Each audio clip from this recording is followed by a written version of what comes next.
I have missed some questions. I stopped with Margaret List, and I missed Michael R. of Easton, Pennsylvania. He's got 4 quick questions. First one, would you consider SDOAR postcards promoting the release of the book?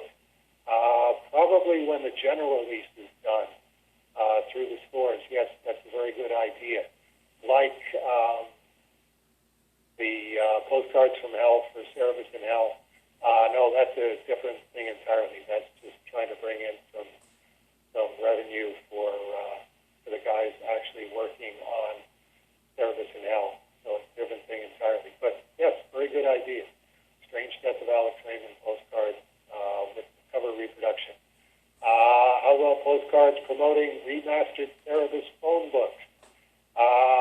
No, that's in a separate category. That's one of those, as long as I can keep the price of a new car in the Aardvark Anaheim American Dollar account, which I managed to do for the last 3 years until I finally eviscerated that amount, paying for printing on Jock's Story, which is now all paid for.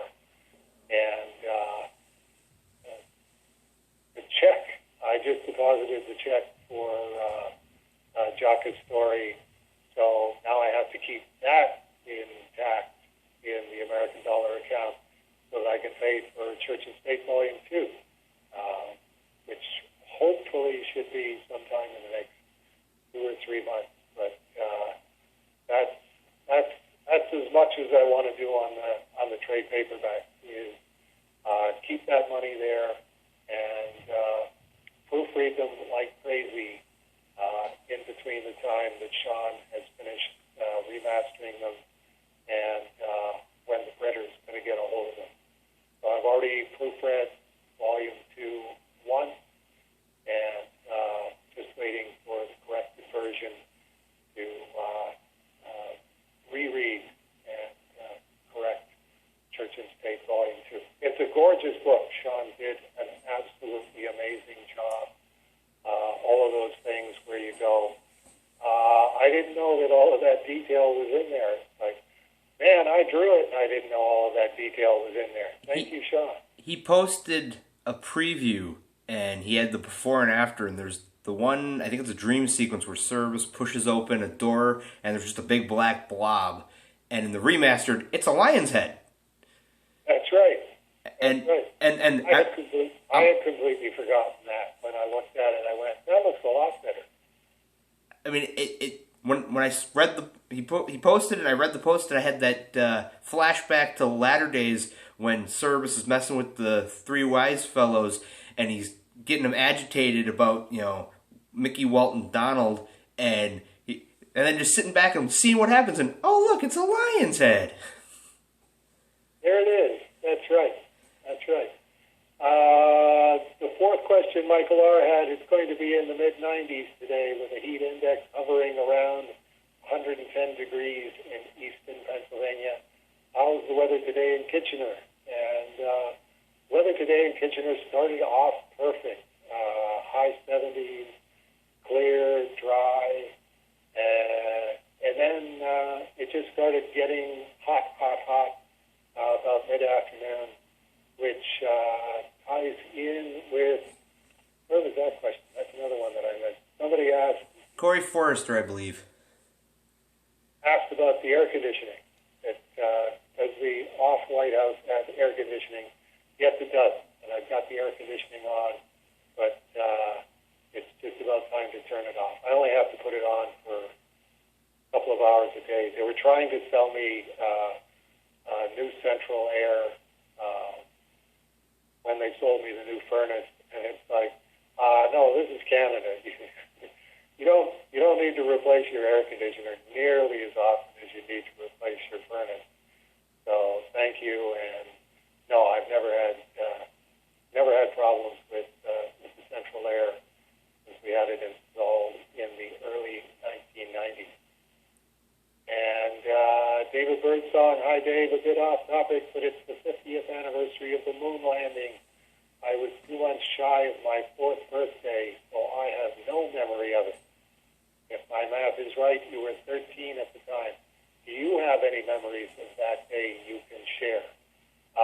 The biggest memory that I have of the moon landing was that my cousin Neil, who wasn't actually my cousin Neil, that was one of those weird 1950s, 1960s suburbanite things where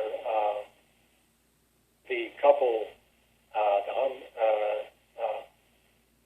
Mark and Shirley Humby, were high school friends of my parents and close friends all the way into the period of having kids. And they decided that we would call their kids cousins, and they would call us cousins, even though there was absolutely no blood relationship whatsoever. So my cousin Neil was visiting, and we were obsessively playing Monopoly. I do remember that. We had a card table set up in the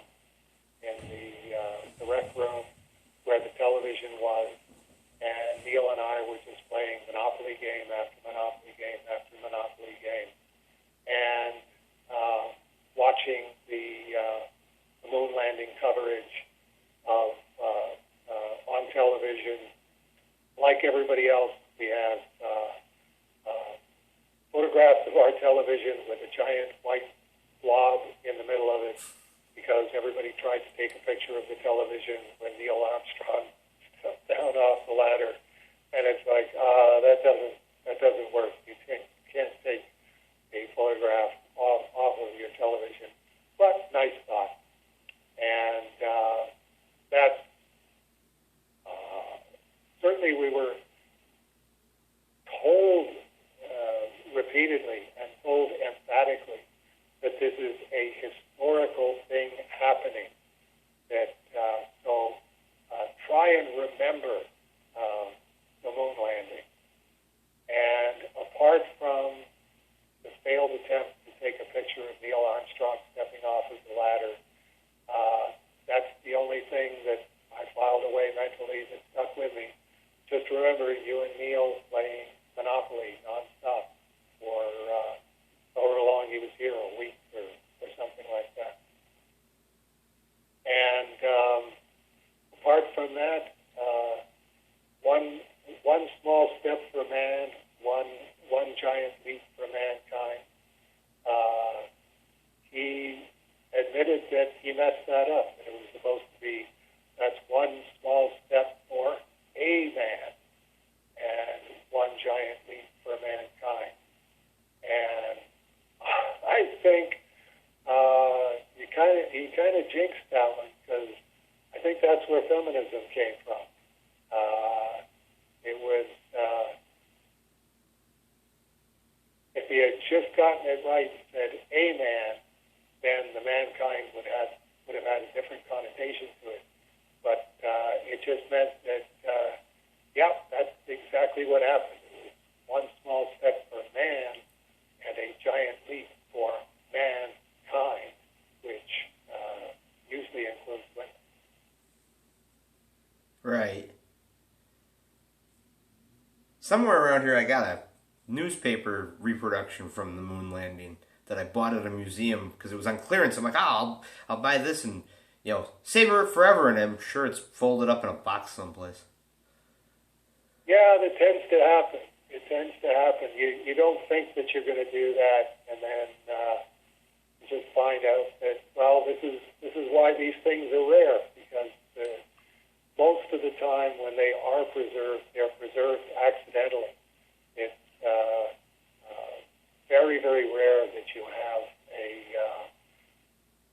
a complete obsessive, like someone like Edgar Church, who saved the Mile High collection, where specifically he kept a perfect condition copy of each comic book from the 1930s on. Okay, we're gonna call that a wrap, Matt. No, that's fine by me. I got. Yeah, just about time for me to prepare for my. I'm going to the doctor tomorrow, and I gotta do stuff. And I'll leave it at that. Okay. All right. And you didn't even get to go to the beach today. Oh no, I have to fast for this appointment, so even if I went, I couldn't enjoy it. And Okay. I reminded Paula that you were going to call, and she's like, oh, well, even if you could... And she was like, okay, fine, I'll go without you. And then she thought about it, and she's like, wait a minute, you have to fast, don't you? I'm like, yeah. She's like, even if you went, you couldn't enjoy it. And I'm like, that's why I'm not going. There you go. There you go. Although you could have enjoyed the human fellowship. It's not just stuffing things in your face.